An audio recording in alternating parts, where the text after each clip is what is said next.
안녕하세요. 저는 전북에 사는 60대 여성입니다. 요즘 제 낙은 다른 사람들의 사연을 듣는 일입니다. 듣다 보면 나만 이런 일을 겪은 게 아니구나 생각하거든요. 사람 사는 일이 왜 이렇게 힘든지. 지금은 다 떨쳐내고 잘 지내지만 이겨내기까지 꽤 오랜 시간이 걸렸네요. 별별 사연 속에 제가 겪었던 일을 보태려고 글을 남기게 되었어요. 그 일은 안타깝게도 지금 현재까지 자주 일어나는 일입니다. 뉴스를 보면서 왜 이런 끔찍한 일이 사라지지 않고 계속 일어나는 건지 알 수 없어요. 벌써 그 일이 일어난 지 10년이 넘었지만 그 일은 저와 제 딸에게 사라지지 않는 생채기를 내고 말았습니다. 그때의 일을 더듬어가며 생각해보면 처음부터 이상한 것 투성이었습니다. 왜 그때는 빨리 눈치채지 못했는지 아쉬울 따름이죠. 제 딸은 당시에 고등학교를 갓 졸업하고 취업을 한 상태였습니다.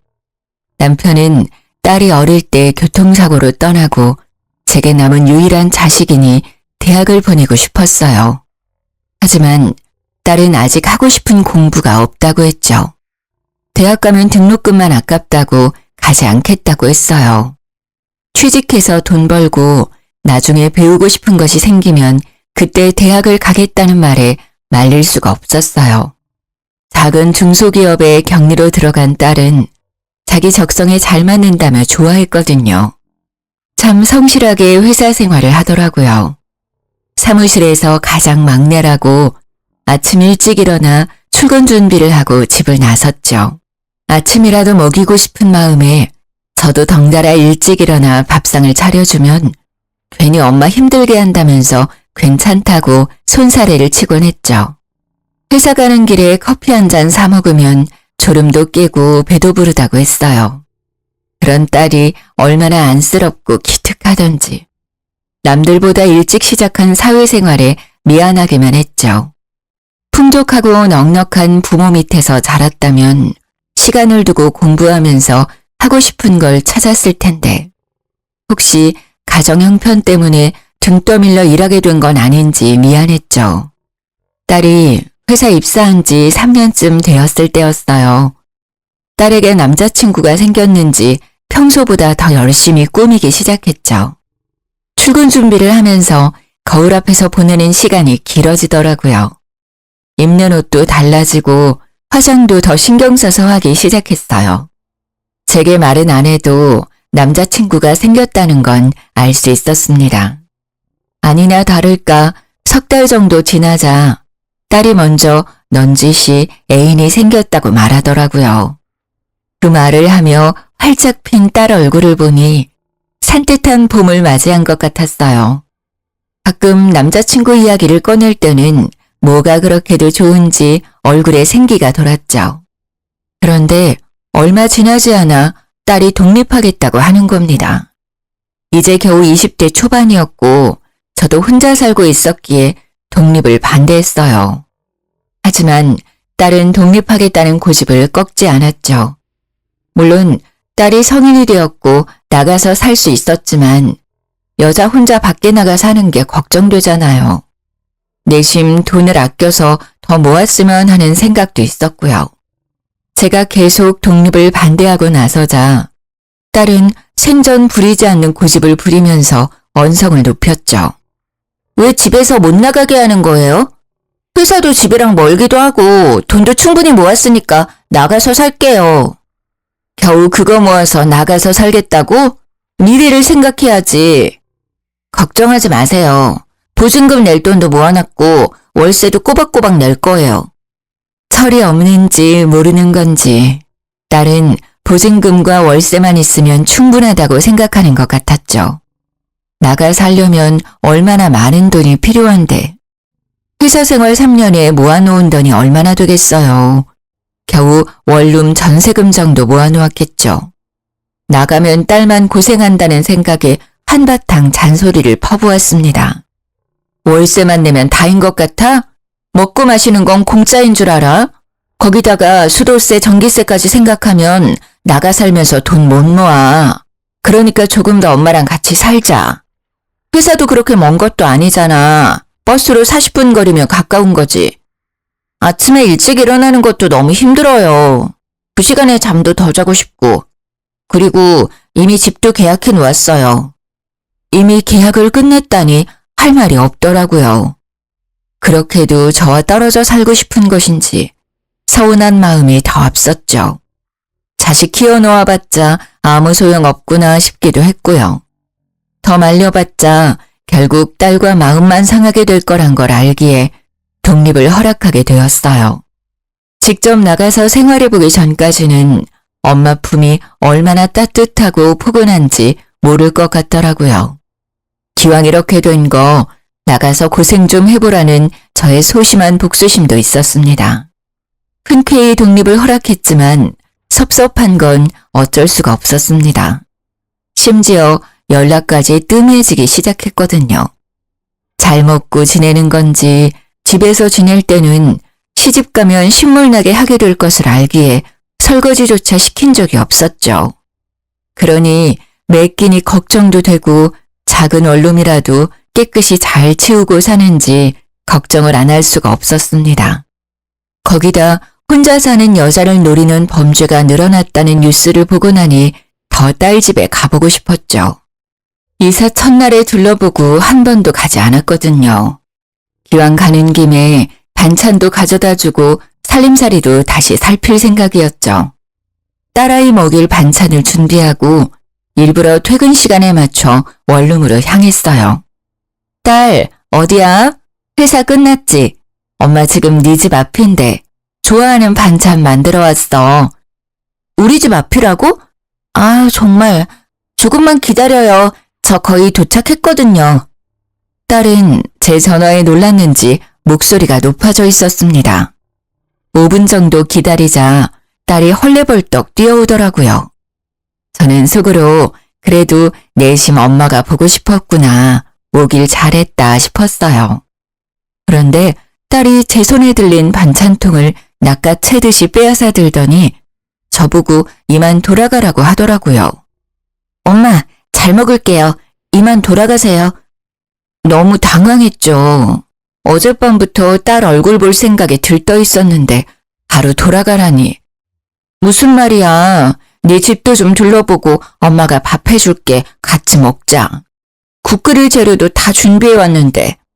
저 약속 있어서 나가봐야 해요. 다음에 제가 집으로 갈게요. 딸은 원룸으로 들어가려는 저를 막아서더니 등 떠밀며 내쫓더라고요. 아무리 약속이 있어도 잠깐이라도 집안에 들여보내줄 수 있는 거잖아요. 얼굴 본 지 5분도 안 돼서 돌아가라니 너무 서운하더라고요. 안 본 사이에 마른 것 같은 게 밥도 잘 안 챙겨 먹는 것 같아 속상하기까지 했죠. 밥 한 끼 해먹이는 게 뭐가 이렇게 어려운 것인지 딸을 쳐다보며 살짝 앞머리를 넘기는데 오른쪽 이마 밑으로 시퍼런 멍자국이 보였어요. 너 이마 왜 그래? 어디서 다쳤어? 아무것도 아니에요. 계단 내려오다가 굴러서. 크게 다친 거 아니니까 걱정하지 마세요. 조심해야지. 다른 데는 다치지 않았어? 계단에서 굴렀다니 깜짝 놀라지 않을 엄마가 어디 있을까요? 재빨리 딸 팔을 잡고 옷소매를 걷어올렸죠. 그런데 팔뚝에도 시퍼런 멍자국이 있는 거예요. 아니 어떻게 굴렀길래 온몸에 온통 멍자국이야. 조심 좀 하지. 아유 세상에. 병원은 가봤어? 딸은 옷소매를 내리며 저를 안심시켰죠. 괜찮아요. 뼈 같은 데는 안 다치고 몸에 타박상만 입었어요. 먹령고 잘 바르면 금방 괜찮아진대요. 어두워지기 전에 어서 돌아가세요. 평소에 얌전하고 점잖은 아이였기에 계단에서 굴렀다는 말 자체가 믿기지 않았어요. 하지만 당시에는 딸이 그렇다고 하면 믿을 수밖에 없었죠. 독립 후 제게 사적인 말은 더 이상 하지 않았고 집에 자주 찾아오지도 않으니 알 수가 없었어요. 홀로서기를 하는 딸을 응원해 주어야 하는지 아니면 다시 제 곁으로 데려와야 하는 것인지 감이 안 서더라고요. 쉽사리 발이 안 떨어졌죠. 돌아가지 않고 멀뚱하게 쳐다보고 있으니 딸이 제 손을 꽉 잡았어요. 엄마, 연락할 테니까 걱정하지 말고 돌아가세요. 저 정말 괜찮아요. 딸 얼굴에 옅은 미소가 피어오르자 그제야 떨어지지 않는 발걸음을 돌렸어요. 돌아가는 버스 안에서 무슨 일 있었으면 내게 말했겠지. 별일 없을 거라고 시끄러운 마음을 다독였죠. 제가 딸 인생을 다 살아줄 수 있는 것도 아니고 딸이 별일 아니라고 말했으니 믿어야죠. 딸이 독립한 지 반년쯤 됐을까요? 해외로 여행을 다녀오겠다고 하더라고요. 첫 해외여행이어서인지 목소리가 한껏 부풀어 올라 있었죠. 엄마, 저 며칠 동안 연락 없을 거예요. 세부로 여행 가기로 했거든요. 세부? 거기 동남아시아 아니니? 혼자 갈 리는 없고 누구랑 가는 거야? 며칠 동안 가는데? 3박 5일로 다녀올 거예요. 남자친구랑 다녀올 거니까 너무 걱정하지 마세요. 남자친구와 해외여행이라니. 다 큰 딸을 안 보낼 수도 없고 왠지 마음이 찝찝했지만 어쩔 수 없이 허락했어요. 남자친구 얼굴이라도 본 적 있으면 안심할 텐데 딸과 사귄 지 1년이 다 되어 가도록 얼굴도 본 적이 없었어요. 데리고 오라고 하면 남자친구 바쁘다, 오늘은 일이 있다며 피하더라고요. 그때 미리 남자친구를 만나봤다면 저는 절대 딸을 남자친구와 단둘이서 여행을 보내지 않았을 거예요. 그 여행은 저와 딸에게 일어난 끔찍한 사고의 서막이었으니까요. 딸이 여행을 떠나고 돌아올 시간이 일주일이나 지날 때였어요. 딸에게 돌아왔다는 연락이 오지 않았죠. 여행을 다녀와서 정신이 없어서 그런가 생각하고 다시 전화를 걸었지만 역시 전화를 받지 않았죠. 이렇게 길게 연락이 되지 않으니 무슨 일이 생긴 건 아닌가 걱정이 되기 시작했죠. 같이 간 남자친구 전화번호라도 알아놓았다면 걱정이라도 덜 될 텐데. 저는 그때까지 딸 남자친구에 대해 아는 것이 없다는 것을 깨달았죠. 순간 이렇게 딸에게 무심했나 싶더라고요. 며칠을 더 기다려봐도 딸에게 연락이 없자 딸 집으로 찾아갔어요. 딸 집 초인종을 누르면서 문을 두드렸죠. 그런데 문을 열고 나온 사람은 딸이 아닌 남자였어요. 누구세요? 여기 저희 딸 집인데? 남자는 저를 보며 난감한 표정을 지었어요. 안녕하세요, 어머니. 저 지한이 남자친구예요. 처음 뵙죠? 처음 본 남자친구를 보고 당황스러웠어요. 그것도 딸 집에서 자연스럽게 문을 열고 나왔으니까요. 살짝 고개를 돌려 현관을 보자 남자 신발이 여러 켤레가 있더라고요. 이미 이곳에서 지낸 지 꽤 된 것 같았어요. 그래서 반찬 주려고 찾아왔던 그때 급히 저를 돌려보냈나 싶기도 했죠. 그때까지 한 번도 딸이 남자친구와 같이 동거 중일 거라고 생각해보지 않았었어요. 그것도 제게 비밀로 하고 말이죠. 하지만 지금은 딸이 무사하게 돌아왔는지 확인하는 게 먼저였습니다. 아, 네. 지안이 어디 있나요? 하도 연락이 안 돼서 이렇게 연락이 안 된 게 처음이라. 그런데 딸 남자친구 입에서 나오는 말은 제 예상과 전혀 다른 말이었어요. 지안이 본가로 간 거 아닙니까? 저보다 먼저 한국으로 돌아갔는데요. 저는 집에 없어서 본가로 돌아간 줄 알았어요. 그게 무슨 말이에요? 한국으로 먼저 돌아갔다니요.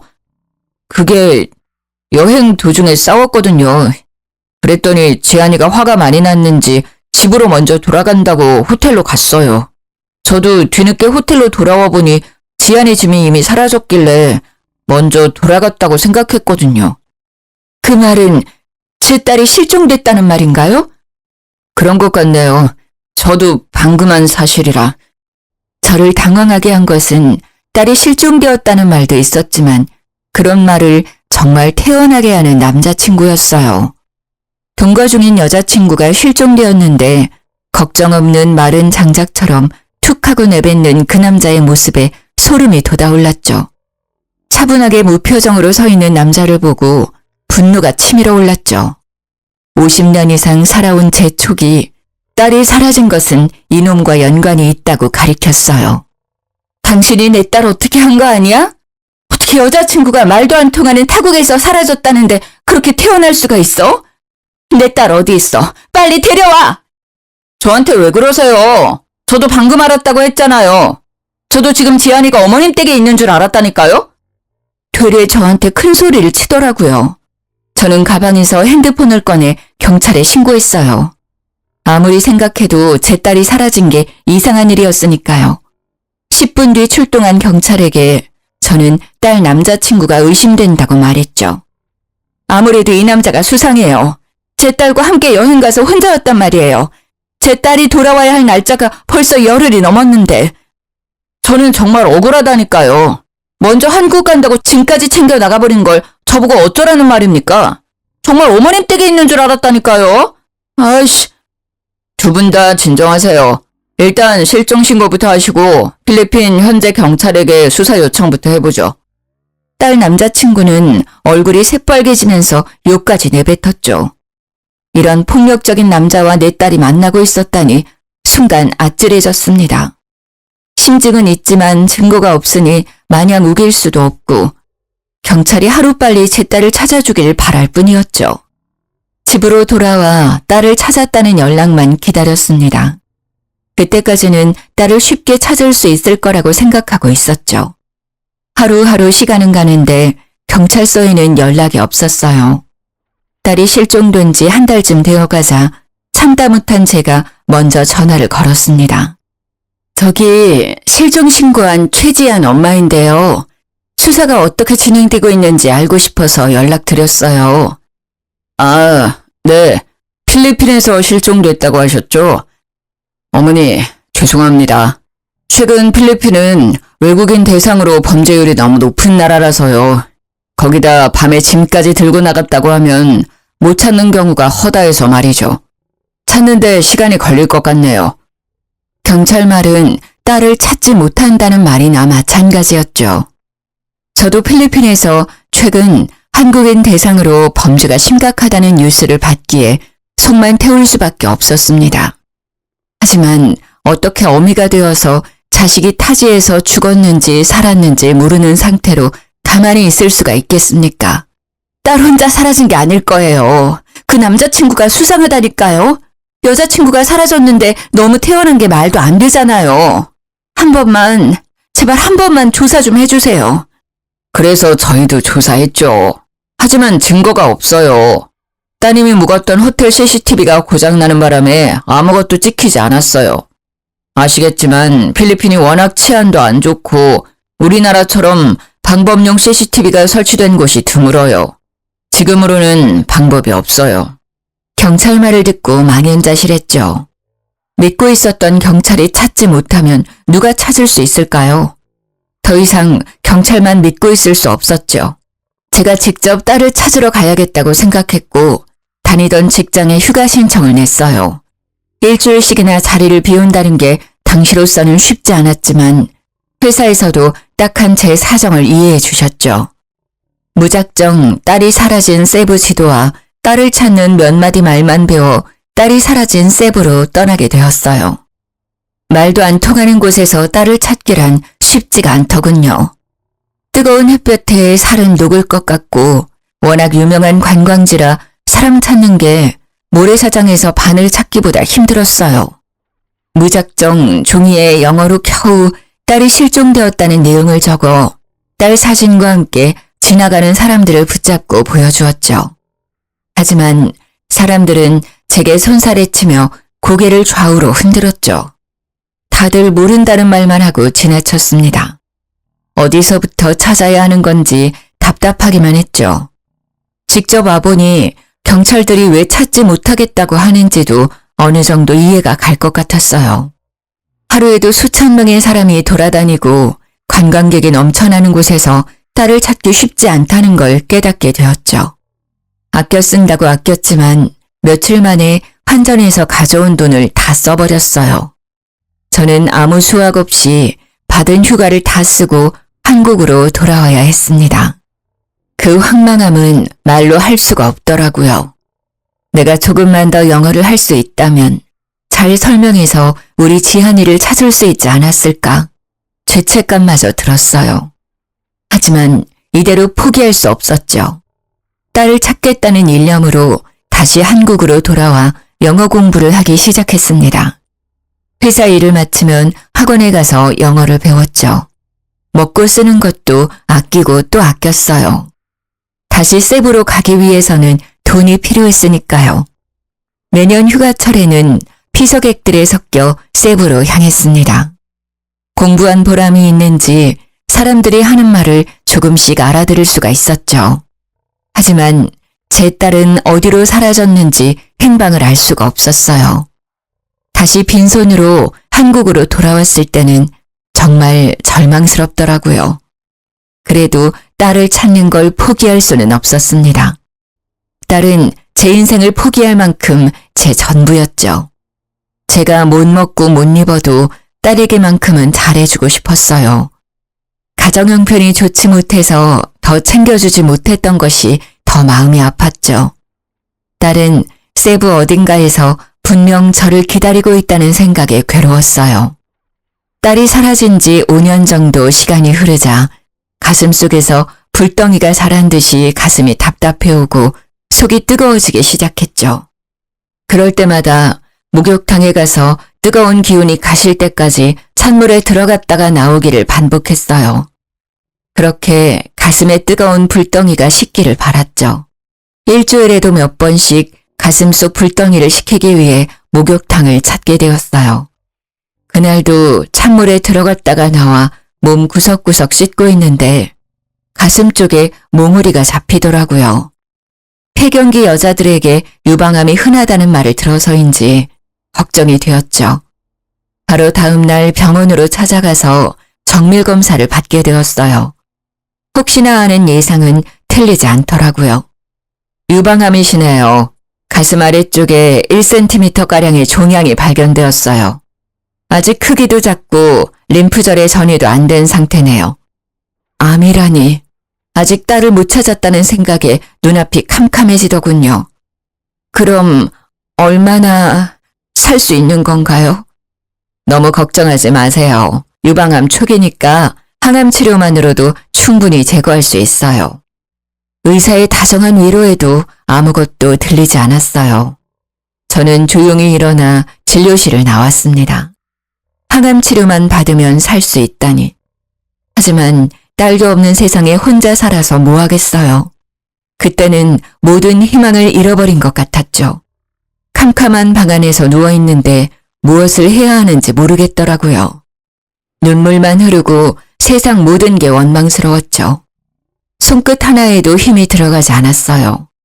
이대로 죽으면 딸을 만날 수 있을까 하는 바보 같은 생각까지 들더군요. 그때 벽에 걸린 가족 사진이 눈에 들어왔어요. 남편이 살아생전 찍었던 어린 딸이 보였죠.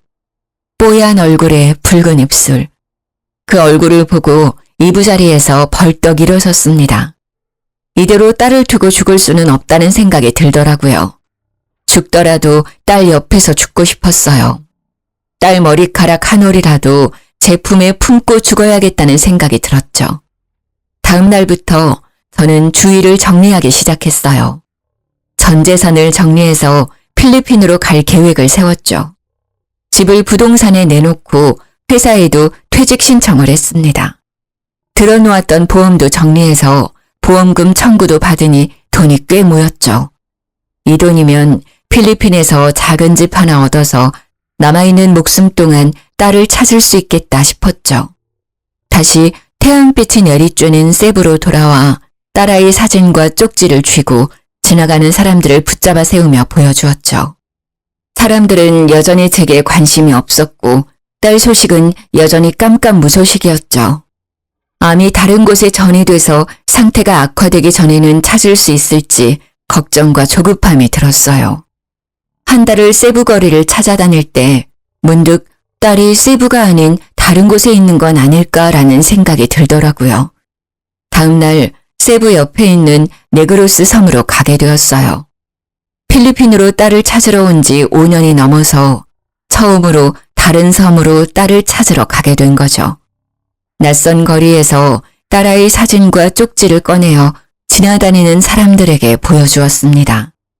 딱히 그곳으로 간다고 사람들이 제 사연에 관심을 주는 건 아니었어요. 관심 없이 지나쳐가는 사람들을 보니 저도 지쳐가더군요. 날씨는 왜 그렇게 후덥지근하던지 뜨거운 햇볕에 잠시 길가의 나무 아래로 피해 들어갔죠. 가방에서 생수병을 꺼내어 목을 축이고 있을 때였어요. 건너편 길가에 한국인 부부처럼 보이는 사람이 지나가더라고요. 아내가 임신을 했는지 배가 불뚝 불러와 있었죠. 제 딸 또래로 보이는 여자를 보니 다시 눈물이 왈칵 차올랐습니다.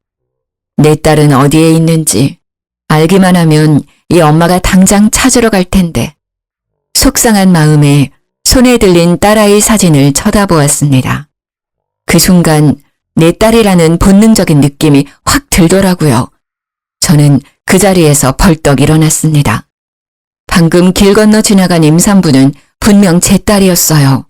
멀리 있고 체형이 달라져서 늦게 알아봤을 뿐이지 분명 제 딸이 확실했죠. 저는 단숨에 차도를 가로질러 부부를 향해 뛰기 시작했어요. 부부에게 가까워질수록 제 딸이라는 생각이 더욱 확실해지더군요.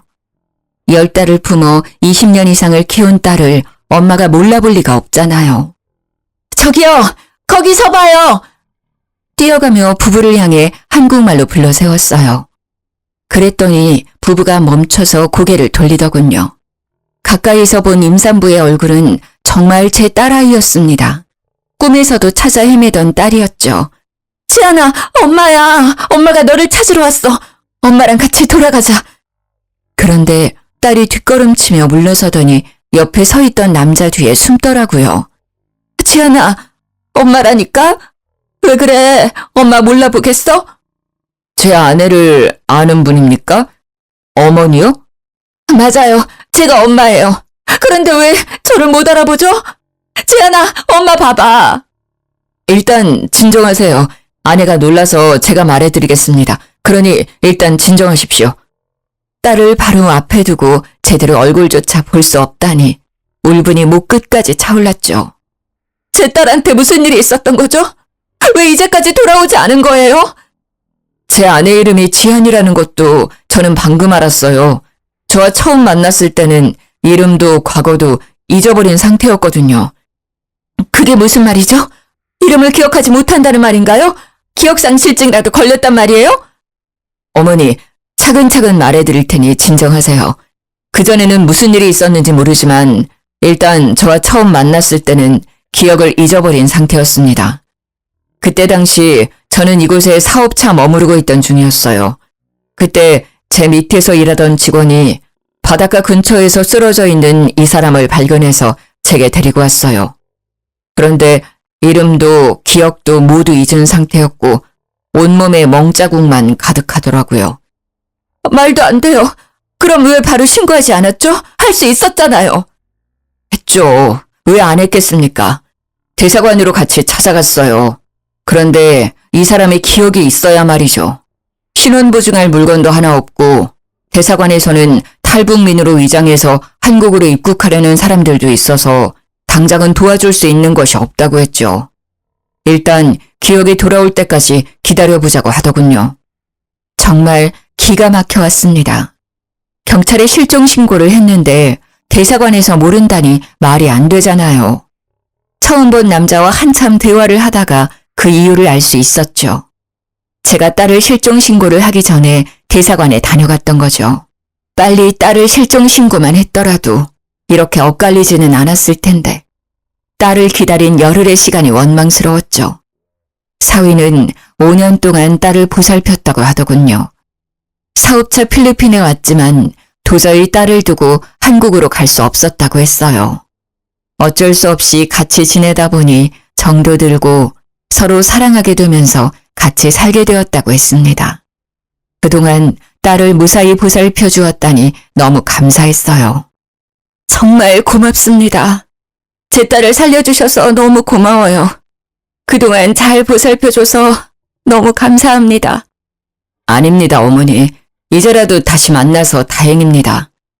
지안아, 무슨 일이 있었는지 엄마한테 말해봐. 무슨 일이 있었던 거니?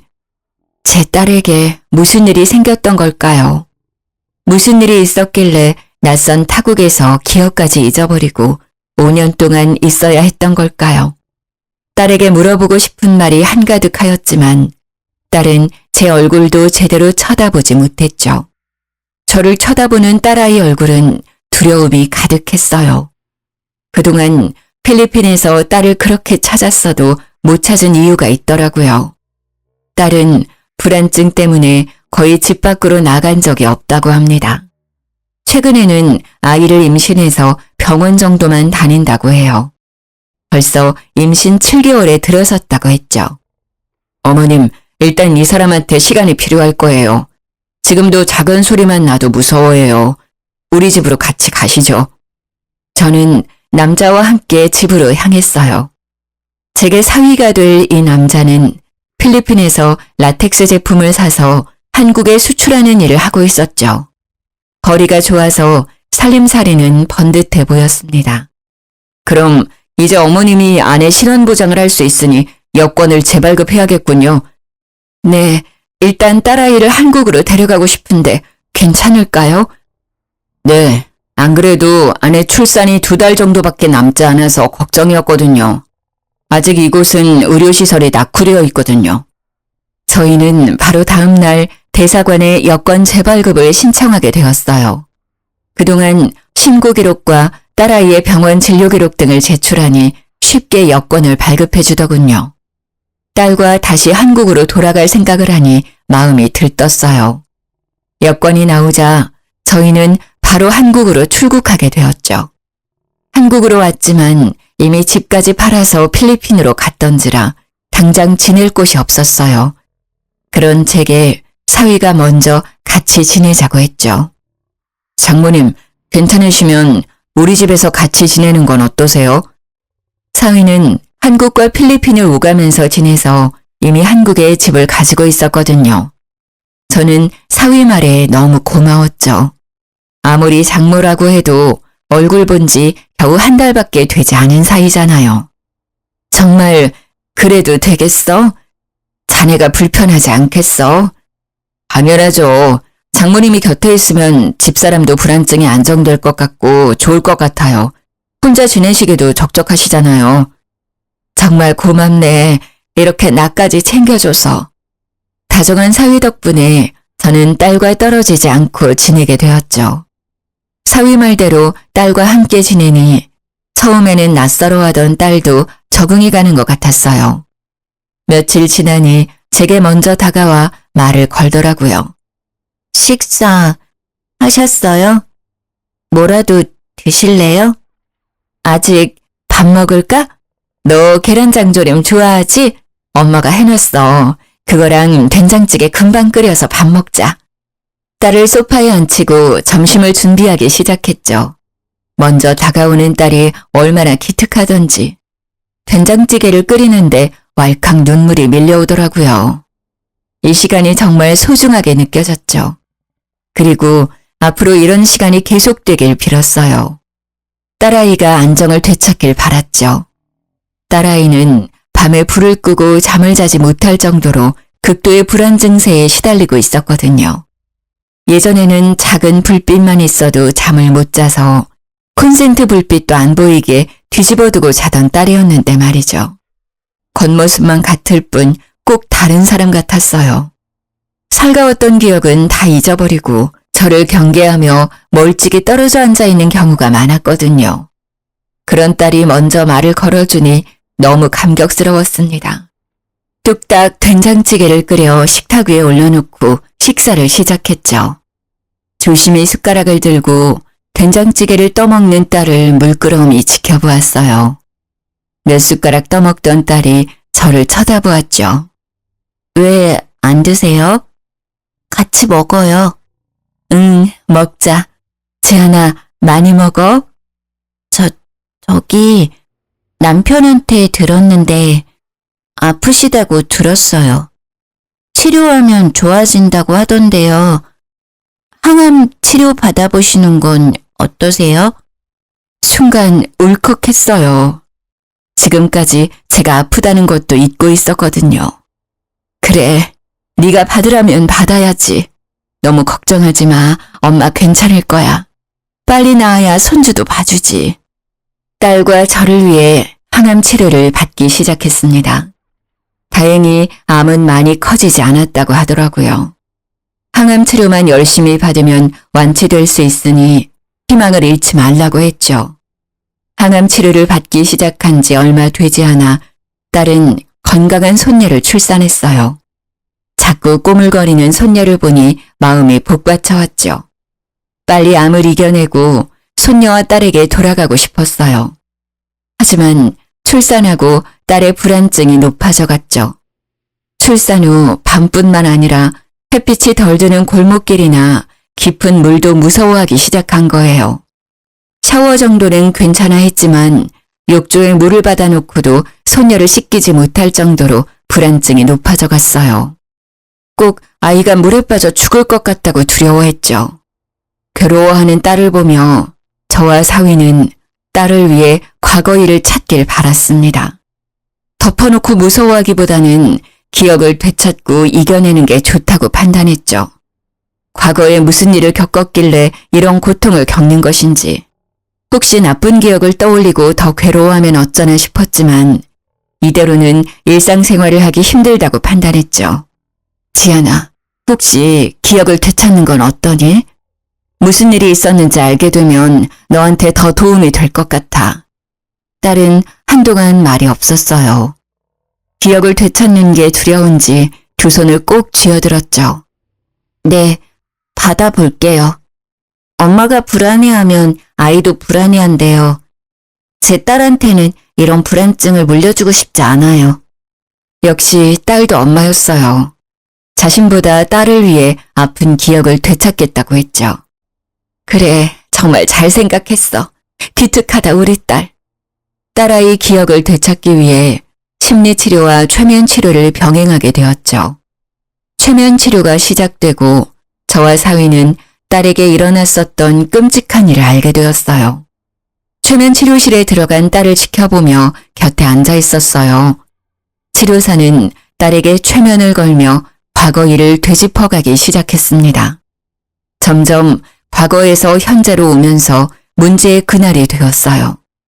딸은 최면 속에서 그날의 기억을 더듬으며 말하기 시작했죠. 필리핀 세부 해변에서 일몰을 보며 산책을 하고 있었다고 합니다. 그런데 더운 날씨 때문인지 그날따라 남자친구 기분이 안 좋았다고 해요. 해는 뉘엿뉘엿 저물어가고 완연한 어두움이 찾아왔지만 남자친구의 짜증은 풀리지 않았다네요. 아이씨, 더워 죽겠네. 바람이라도 불지 왜 안 부는 거야. 한국보다는 불쾌지수가 낮다고 했는데 그렇게 더워? 그럼 내가 덥지도 않은데 덥다고 했다는 거야? 딸은 최면 상태인데도 손을 들어 올려 보였어요. 그리고 손을 들어 빌기 시작했죠. 미안해. 제발 때리지 마. 내가 정말 잘못했어. 딸이 잘못했다고 비는데도 남자친구의 기분은 풀릴 기색이 없었다고 합니다. 발목까지 오는 바닷물에 걷고 있던 딸은 남자친구가 손을 들어 올리며 다가오자 뒷걸음치다가 허벅지 정도 오는 바다에서 넘어졌다고 합니다. 아이씨, 안 그래도 짜증나 죽겠는데 너까지 왜 그래? 빨리 안 일어나? 왜, 여기서 수영이라도 하게? 딸이 겨우 젖은 몸을 일으키며 자리에서 일어났다고 해요. 옷이 물에 젖어 비틀거리는 딸을 보고 남자친구가 다가오더니 발로 차서 다시 물속으로 밀어넣었다고 합니다. 뭘 그렇게 꾸물거려. 수영하고 싶으면 계속 하든가. 다시 물에 빠진 딸이 허우적거리며 일어서려고 할 때 파도가 밀려오면서 붕 떠있는 딸이 오히려 깊은 수심으로 들어가 버렸고 순간 발에 땅에 닿지 않자 당황했대요. 양팔을 허우적거리며 해변에 있는 남자친구를 보고 소리를 질렀다고 합니다. 살려줘! 발이 땅에 안 닿아! 장난치지 말고 빨리 나와! 짜증나니까! 주위를 둘러봐도 한적한 해변이라 남자친구 말고는 다른 사람은 보이지 않았다고 해요. 순식간에 파도에 휩쓸려 먼 바다까지 떠내려가 버렸답니다.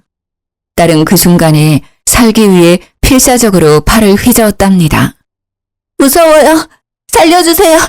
너무 어둡고 아무것도 보이지 않아요. 물이 너무 짜요. 자꾸 물이 입속으로 들어와요. 네, 진정하세요. 괜찮아요. 숨을 천천히 들이마셨다가 내쉬세요. 바닷속에서 발버둥 치는데 손에 뭔가 잡혔어요. 어두워서 잘 안 보이는데 나무가 떠내려가는 것 같아요. 그걸 잡고 바다에 안 빠지려고 버텼어요. 최면 치료가 끝나자 저는 터져나오는 울음을 참을 수가 없었어요. 그 어둠 속에서 얼마나 무서웠을까. 통나무를 붙잡고 옆 섬까지 떠내려갔던 겁니다. 너무 기가 막히고 안타까웠죠. 딸아이가 다니는 정신과 의사 말로는 밤새 어두운 바다에 떠 있었던 공포를 극복하기 위해 기억을 지워버린 것 같다고 했죠.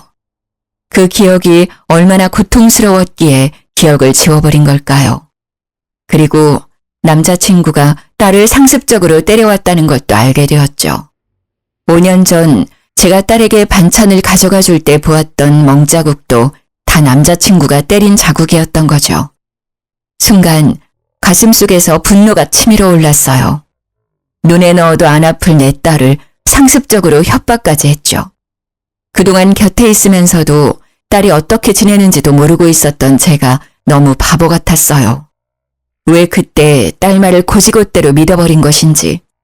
딸은 최면 치료를 받으며 기억을 점점 찾았지만 되찾은 기억으로 몹시 괴로워했어요. 엄마 죄송해요.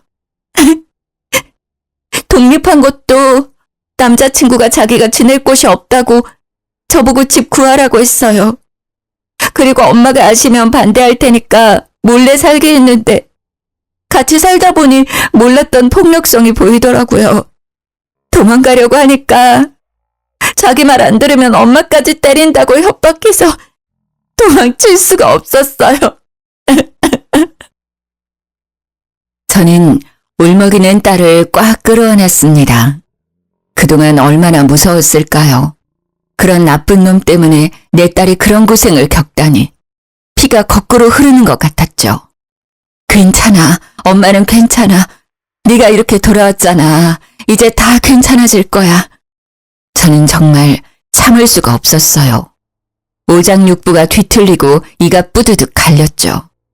옆에 있던 사위도 분노가 치밀어 오르는지 주먹으로 벽을 내리치더니 방을 뛰쳐나갔죠. 사위가 어디로 뛰쳐나갔는지 알 것 같았어요. 저도 당장이라도 뛰어나가 그놈을 잡아오고 싶었습니다.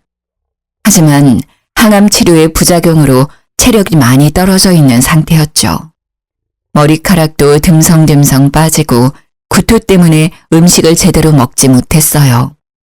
제가 당장 할 수 있는 일은 아직 불안증이 있는 딸을 위해 손주를 같이 돌봐주는 것뿐이었죠. 그래도 답답한 가슴은 어떻게 할 수가 없었어요. 제 딸이 그동안 겪었던 고통을 알고 나니 밤에 잠이 오지 않았어요. 그날 후로 사위는 집을 비우는 시간이 길어졌어요.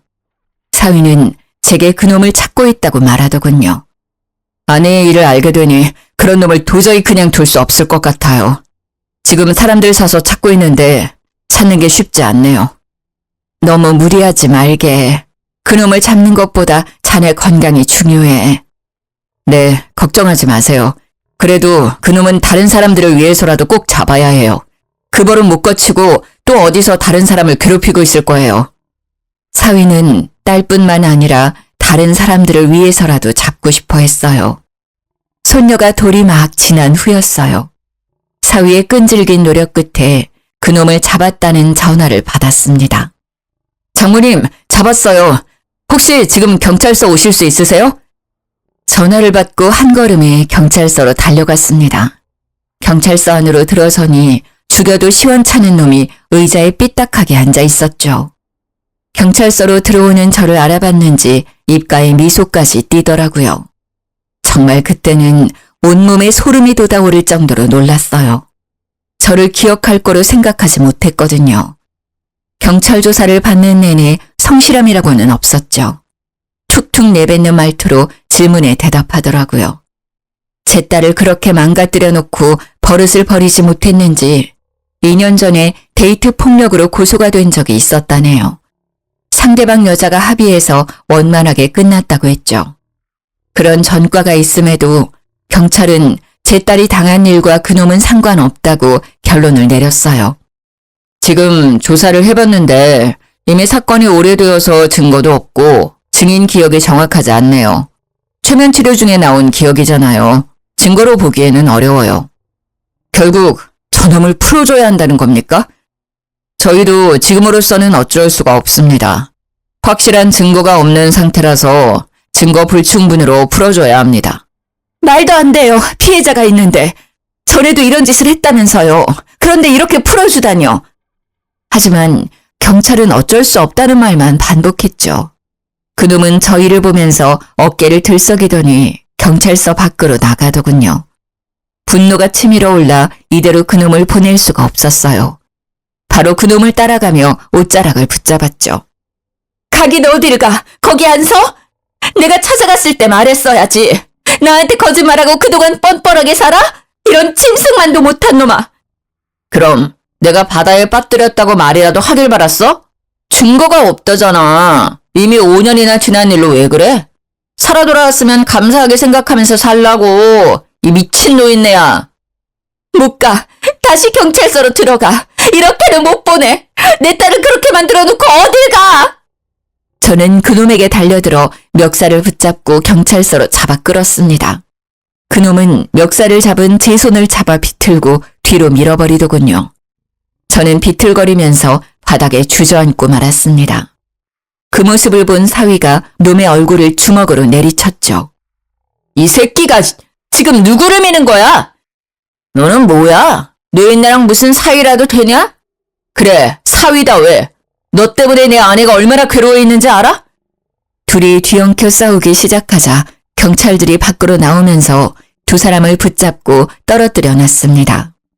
지금 경찰서 앞에서 뭐 하시는 겁니까? 그만두세요! 저 자식이 제 장모님을 밀었다고요. 내가 그냥 밀었어? 노인네가 먼저 시비를 걸었잖아. 들어가서 조서 쓰고 돌아가세요.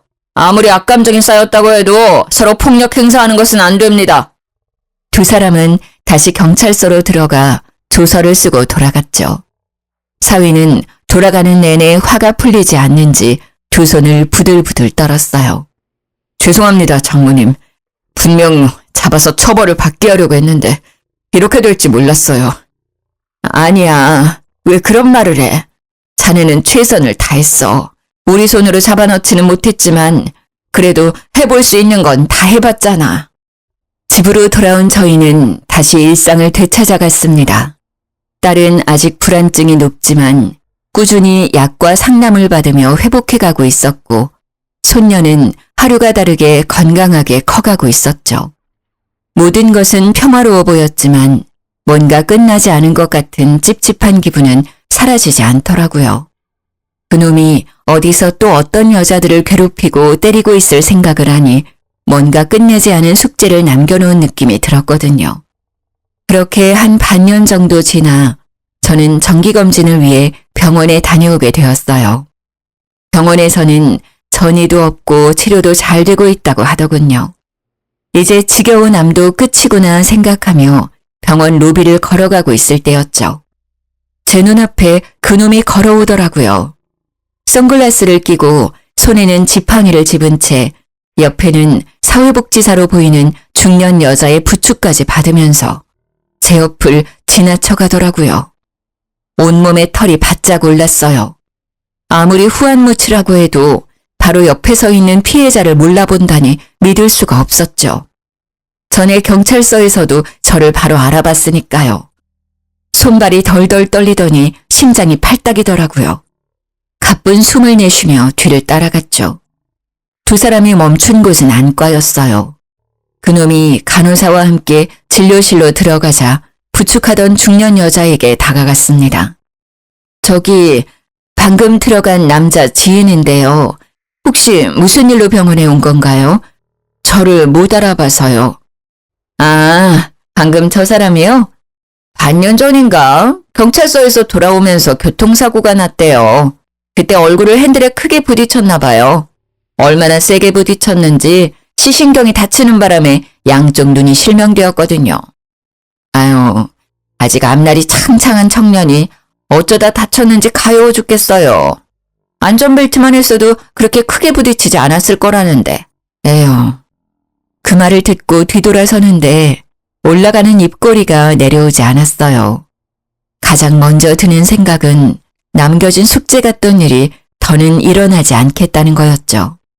눈에 보이는 게 없으니 누구를 괴롭힐 수 있겠어요. 천벌을 받았다는 생각이 들었습니다. 그 후에 제 마음은 개운해졌지만 아직도 뉴스에 심심치 않게 데이트 폭력 문제가 나오면 마음이 너무 안 좋았어요. 바로 제 딸이 데이트 폭력 피해자였으니까요. 남일같이 느껴지지 않았죠. 왜 이런 일들은 사라지지 않고 반복되는 것인지 다시는 이런 안타까운 희생이 없었으면 좋겠어요. 피해자에게 몸에 생긴 상처보다 마음에 남겨지는 상처가 더 깊더라고요. 제 딸도 기억을 지워버릴 정도로 충격을 받았으니까요. 딸은 지금은 겉으로는 완전히 그때의 일을 벗어난 것 같지만 가끔 그런 비슷한 뉴스를 보면 자리에서 일어나 피해버리고는 해요. 아직 완전히 잊히지 않은 거겠죠. 그리고 손녀에게만은 그런 일이 없었으면 좋겠다고 넌지시 제게 말했죠. 아마도 예전처럼 기억을 지워버리지 않는 한 그 기억은 평생 제 딸을 괴롭히겠죠. 사위는 몇 년 전에 필리핀 사업을 접고 전북으로 내려와 새로운 사업을 시작했어요. 지금은 사업도 안정적으로 이끌어 나가면서 지역 방범대에 가입해서 활동하고 있죠. 딸이 데이트 폭력으로 심한 마음의 상처를 받았어도 이렇게 든든하고 올바른 사위를 만나서 이겨낼 수 있었다고 생각해요. 아마도 그때 사위가 딸을 구해주지 않았다면 저는 두 번 다시 딸과 만나지 못했겠죠. 항상 감사하게 생각하면서 다시는 이런 일이 없도록 기도를 드리고 있습니다.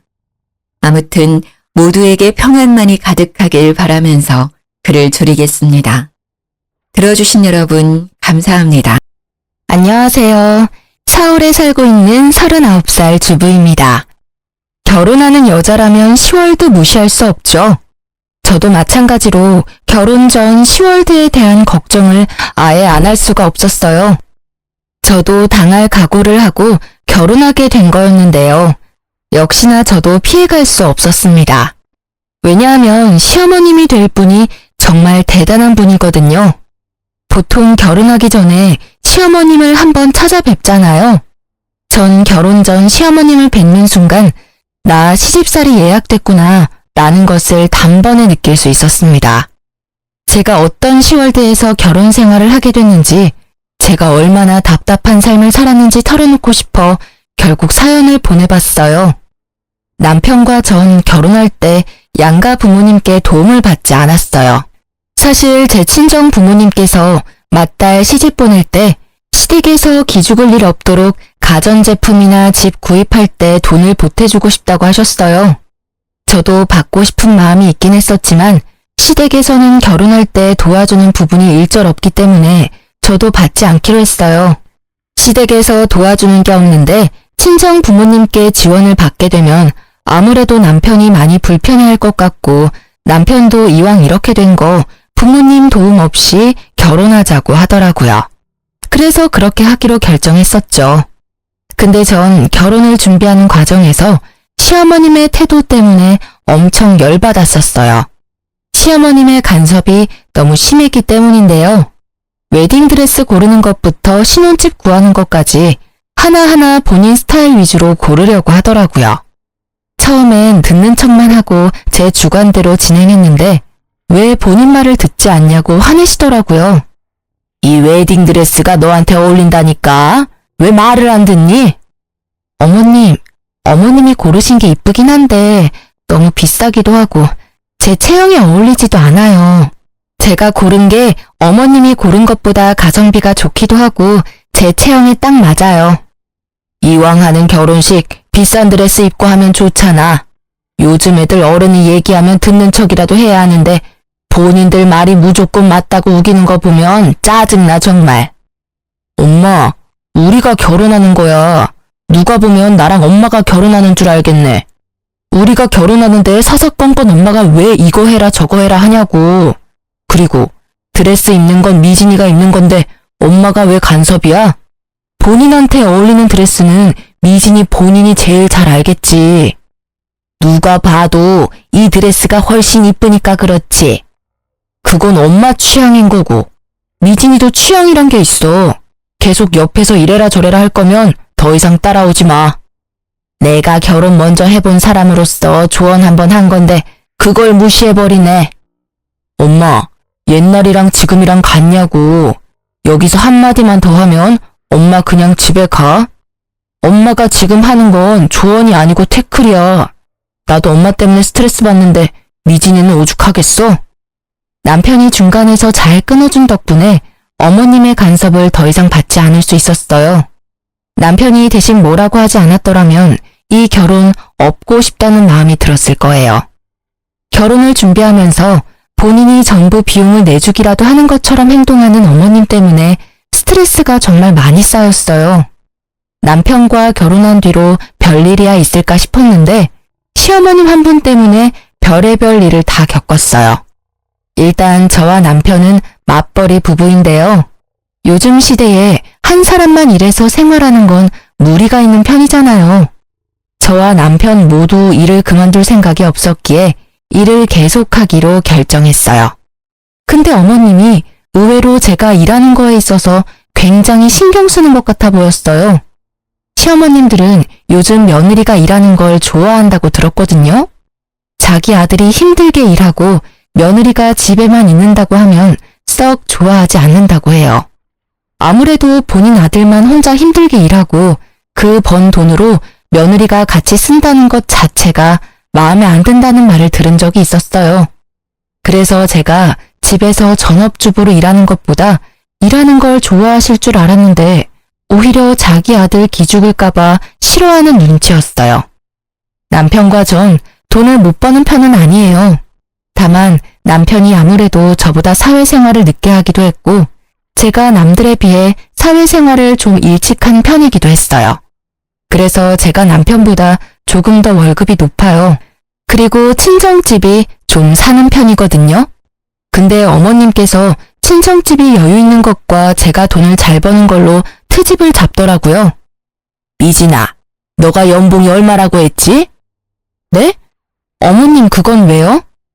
너가 우리 아들이랑 결혼했을 때 정확히 반반하기로 먼저 제안했었다며? 아, 네. 그러긴 했는데 그이도 그러길 원했어요. 제가 먼저 말을 꺼낸 건 맞지만요.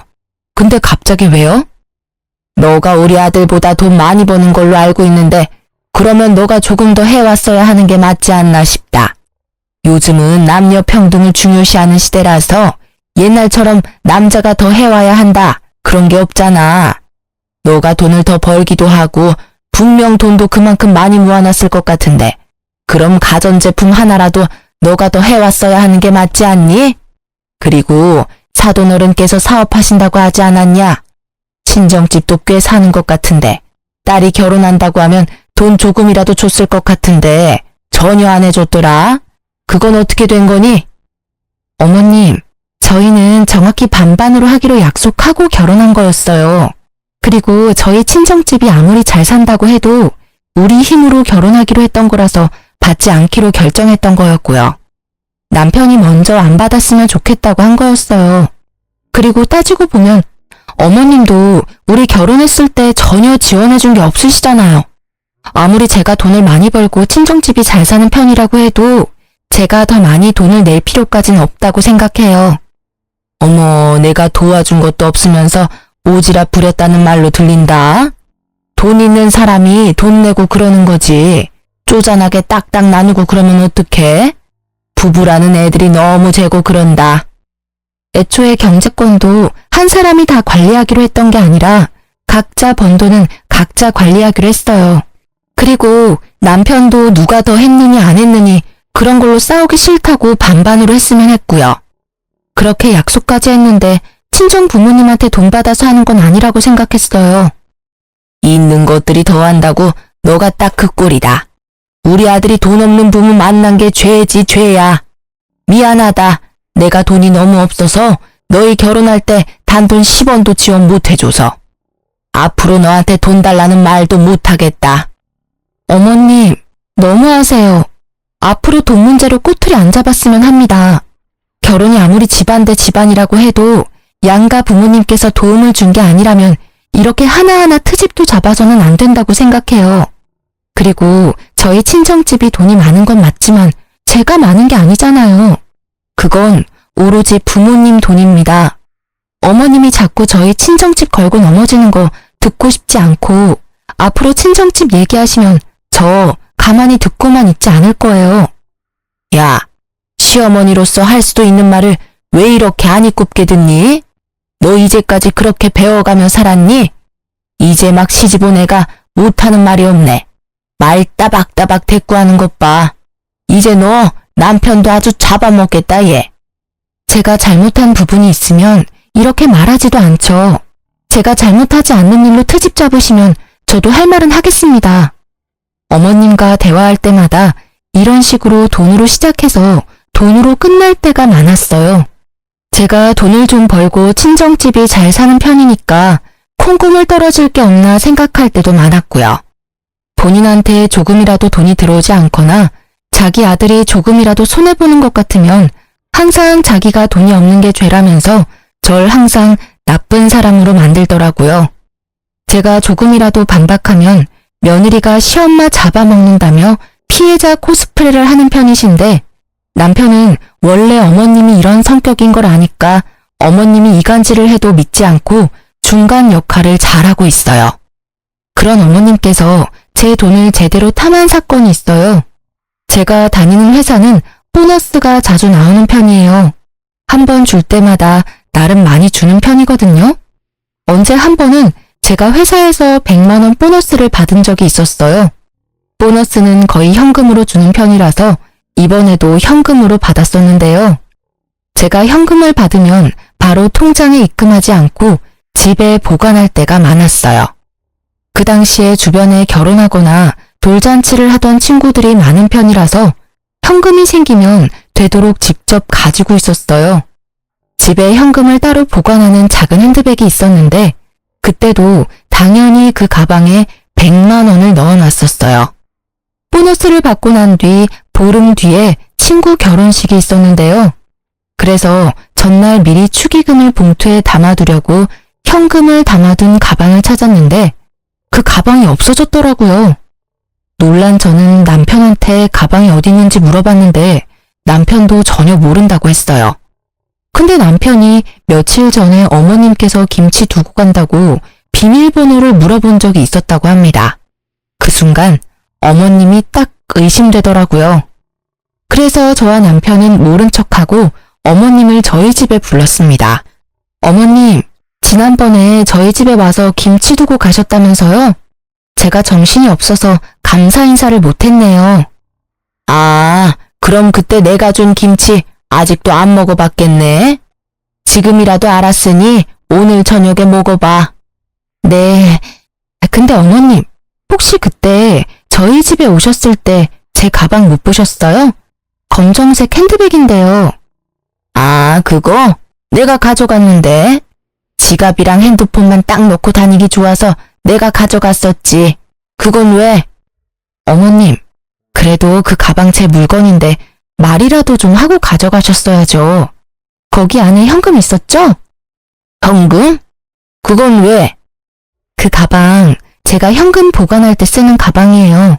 그거 돈 안 쓰고 그대로 두셨죠? 이따 집 가실 때 제가 집까지 차로 모셔다 드릴 테니까 그 가방 저한테 돌려주세요. 현금 그대로 담아서요. 나 그 현금 좀 썼는데 괜찮니? 어머님, 그 돈 쓰시면 어떡해요. 말도 없이 가방 가져갔으면서 그 현금까지 마음대로 쓰시면 어쩌자는 거예요? 엄마, 도대체 왜 그래? 남의 돈을 왜 마음대로 쓰냐고. 그냥 거기에 돈이 있기도 하고 내가 가방 가져갔는데 한동안 말이 없길래 당연히 까먹은 돈인가 보다 생각하고 썼지. 아이, 그렇다고 그렇게까지 화낼 일인가? 엄마, 그거 도둑질이야. 아무리 까먹은 돈이라고 해도 그렇지. 그걸 왜 엄마가 혼자 판단하고 써? 얼마나 썼길래 그래? 50만 원 정도 썼어. 그 가방 안에 있던 돈은 보너스 100만 원 말고도 여윳돈 200만 원이 더 있던 상태였어요. 총 300만 원이 있었던 상태인데 어머님께선 그 중에서 50만 원을 이미 썼다고 합니다.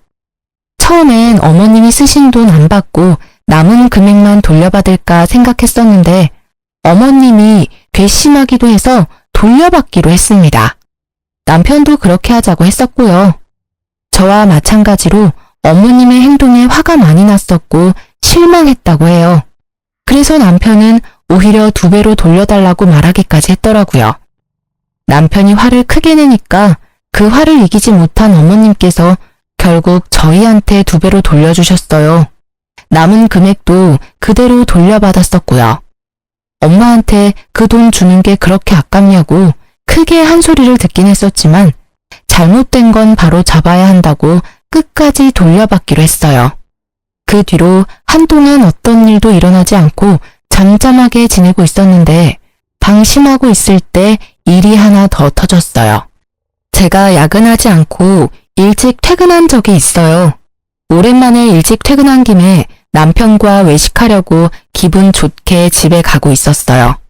집 근처에 도착한 순간 아파트 정자에 앉아 계시던 동네 아주머니가 저한테 다가오더니 갑자기 제 등짝을 때리면서 욕을 하기 시작했어요. 이 여자야, 너 재작년에 여기 이사 온 년이지? 여기가 어디라고 너 같은 개집년이 이 동네로 이사를 와? 술집에서 몸이나 판 년이 눈만 높아가지고 아무리 저렴한 여자라도 수준 높은 집은 알아가지고 너 때문에 우리 아파트 집값 떨어지면 책임질 거야? 당장 이사가. 그게 무슨 말씀이세요? 제가 몸 팔던 년이라니요. 너 술집 다닌다는 소문 내가 다 들었다. 너 시애미한테 다 들었어. 아무리 직업에 귀천이 없다고 하지만 넌 너무 천하다 천해. 시애미 말로는 너가 자기 아들이랑 결혼하고 싶다고 애걸복걸 엄청 했다고 하던데 맞지? 아무리 천해도 그렇지 분수에 맞게 살아야지. 여기가 어디라고 너같이 천한 애가. 그리고 아무리 돈이 없는 년이라고 해도 뭐라도 들고는 와야지. 몸만 달랑 갖고 올 수가 있니? 제가 동네 아주머니 붙잡고 자세히 얘기 좀 해달라고 부탁했습니다. 알고 보니 시어머님께서 저에 대해 안 좋게 소문을 내고 다녔다고 합니다. 제가 남편과 살고 있는 아파트는 어머님 집과도 가까운 아파트 단지라서 제가 살고 있는 아파트 주민들 중에서 저희 어머님과 친한 아주머님들이 몇 분 계십니다. 저와 남편이 결혼 허락을 받았을 당시 어머님께서 반대를 심하게 하셨어요. 그 당시 어머님께서 워낙 반대를 심하게 하는 바람에 결혼을 못하게 될 뻔했는데 어머님도 저와 남편이 당연히 결혼하지 않을 줄 알고 뒤에서 동네 사람들한테 제 흉을 보고 다녔던 거였어요. 그것도 사실이 아닌 이야기들로 말이에요. 제가 술집에서 굴렀던 여자다. 돈이 없는 거지 집안에서 태어난 여자다. 남편 등골 빼먹는 여자다 등등 유언비어를 하고 다녔더라고요. 당연히 제가 남편과 결혼하지 않을 거란 생각에 그랬던 거였고요. 이 사실을 동네 아주머님께 듣고 나서 화가 난 저는 그대로 남편에게 말했습니다. 남편은 그 사실을 듣고 어머님께 바로 찾아가서 이 소문을 낸 사람이 엄마가 맞냐면서 따지기 시작했는데요. 엄마, 오늘 미진이가 아파트 옆 라인에 사는 아줌마한테 엄마가 낸 소문 다 듣고 왔대. 거지 근성이 있네 마네 그런 소리 전부 다 듣고 왔다는데? 엄마가 낸 소문 맞아? 어? 그게 무슨 말이야? 내가 이상한 소문을 내다니 난 그런 적 없다. 아무리 내가 입이 가볍다고 해도 며느리에 대해 안 좋게 말하고 다니겠니? 엄마가 미진이에 대해서 안 좋게 소문낸 사실 맞냐고. 남편이 어머님을 계속 추궁하니 어머님은 솔직하게 인정하고 터놓았습니다. 어머님이 인정하는 순간 얼마나 열받던지 어머님 한 분 때문에 동네에서 얼굴을 들고 다니지 못하게 됐습니다. 얼마나 황당하던지. 맞아. 근데 엄마 그렇게 심한 말은 한 적 없어. 너희 결혼 전에 얘기했던 말들이고 그냥 너희 둘이 당연히 결혼 안 할 줄 알고 한 말들이야. 그냥 미진이가 마음에 안 든다는 식으로만 말했었어. 그 아줌마들 정말 미친 거 아니니? 아무리 내가 그렇게 말하고 다녔다고 해도 그걸 왜 내 며느리한테 직접적으로 말할 수가 있니? 거짓말 하지 말고 내가 엄마 때문에 창피해서 얼굴을 들고 다닐 수가 없어. 욕할 사람이 없어서 며느리 될 사람 욕을 하고 다녀? 그것도 우리가 사는 동네 아줌마들한테. 그 아줌마가 미진이한테 술집 년이 집값 떨어지게 왜 이 집에서 사냐는 식으로 말했대. 이 사람이 뭘 그렇게 잘못했다고 그런 소문을 내고 다녀. 우리 앞으로 여기 어떻게 살라는 거야? 그땐 홧김에 그랬던 거였어. 절대 악의는 없었단 말이야. 그렇다고 무작정 찾아와서 나한테 따지면 어떡해? 난 한두 사람한테 말했을 뿐이야. 이렇게 동네 사람들한테 다 퍼질 줄은 몰랐어. 아이고, 그 놓친네 주둥이 겁나 가볍네. 벌써 동네 사람들 귀에 다 들어갔단 말이지? 그래, 내가 다 잘못했고 지금은 너희에 대해서 아줌마들한테 말하지 않아. 지금도 그렇고 앞으로 그런 일 절대 없을 거야. 옛날 일이니까 용서해줘. 어머님은 약 2년 전쯤에 한 아주머님께 말했다고 해요. 근데 그 말이 2년 정도 지난 후에야 소문으로 퍼졌다고 하는데요. 어머님 말씀으로는 그 당시에 저에 대해 잘 모르던 때라 없는 집 애처럼 보인다, 술 잘 마시게 생겼다, 이런 식으로 밖에 말하지 않았다고 합니다. 근데 그 소문이 소문을 낳게 되고 결국 제가 몸이나 굴리는 여자라는 식으로 소문이 났다고 해요. 전 지금껏 살면서 부끄러운 행동을 한 적이 없는데 어머님 때문에 이 결혼을 왜 한 걸까, 그런 생각을 잠깐 해보게 됐어요. 어머님이 제 인생의 오점이라는 생각도 해보기도 했고요. 누구 말을 믿어야 할지 모르겠지만 어쨌든 어머님이 저에 대해 안 좋게 소문을 내고 다닌 사실은 맞는 거라 전 어머님께 엄청 많이 실망을 하게 됐었죠. 어머님도 본인이 크게 잘못한 걸 알고 있는지 저한테 미안하다고 사과하더라고요. 평소엔 본인이 먼저 사과를 하는 타입이 아닌데 이번엔 순순히 사과를 하더군요. 그리고 소문이 너무 과하게 퍼진 상태였고 아무리 설명을 해도 동네 아줌마들이 제 말을 전혀 믿어주지 않길래 결국 저희 부부는 이사 가기로 결정했어요. 인프라가 좋았던 동네였고 회사랑도 가까웠던 곳이라서 편하게 살았었는데 이사 갈 때 많이 아쉬웠어요. 급하게 집을 팔았던 거라서 크게 이득 본 것도 없었고요. 우리가 이사 간다고 하니 어머님께서 포장이사 비용을 내주시기까지 했네요. 남편이 어머님께서 포장이사 비용조차 내주지 않았더라면 화가 쉽게 풀리지 않았을 거라고 해요. 그래도 어머님이 반성을 많이 한 눈치라서 그냥 이번 일은 묻기로 했어요. 이렇게 사람 속 썩이는 짓만 골라서 하는 어머님 때문에 마음 편할 날이 없었는데요. 그런 어머님께서 사고를 또 치게 됐습니다. 어머님은 원래 사업을 몇 번 해보신 분이에요. 근데 그 사업이 전부 망해서 문제가 됐는데요. 사업 욕심이 많으신 어머님은 이미 사업만 2번 망한 경험이 있으신데요. 그래서 이미 빚이 어느 정도 있는 상태였어요. 사업 문제로 인해 시아버님과도 크게 싸움으로 번져 이혼까지 했었고요. 그래도 저와 남편이 결혼하기 전에 있었던 일이었고 어머님은 그 이후로 절대 사업을 하지 않겠다고 다짐을 했다고 해요. 근데 어머님께서 팔랑귀라서 옆에서 조금만 바람을 불어도 그 말에 확 넘어가는 편이에요. 그래서 안 하겠다던 사업을 갑자기 한다고 했어요. 그 말을 듣게 된 저희 부부는 안 된다고 말했죠. 옆집에 사는 아저씨가 고깃집 운영하는 거 알지? 그 사람이 한 달에 순수익만 2천만 원은 된다더라. 나도 그 아저씨 따라서 고깃집 운영 좀 해볼까 봐. 사업이라니. 엄마 예전에 삼계탕집 했다가 제대로 망했으면서 이번에도 식당을 하겠다고? 그만 좀 해. 엄마 지금 사업 때문에 생긴 빚도 다 못 갚은 상태면서 또 사업을 하겠다고? 내가 봤을 때 엄마 사업에 소질 없어. 그러니까 그냥 가만히 좀 있어. 그 아저씨 말대로 하면 돈 많이 벌 수 있는데? 엄마 말만 믿고 나한테 투자 좀 해줘.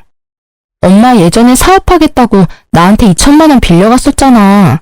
그것도 아직 갚지 않았으면서 지금 또 빌려달라고? 나 절대 안 빌려줘. 딱 한 번만 믿어줘. 엄마 이번에 잘할 자신 있어. 옆에서 도와주는 아저씨도 있으니까 걱정 안 해도 돼.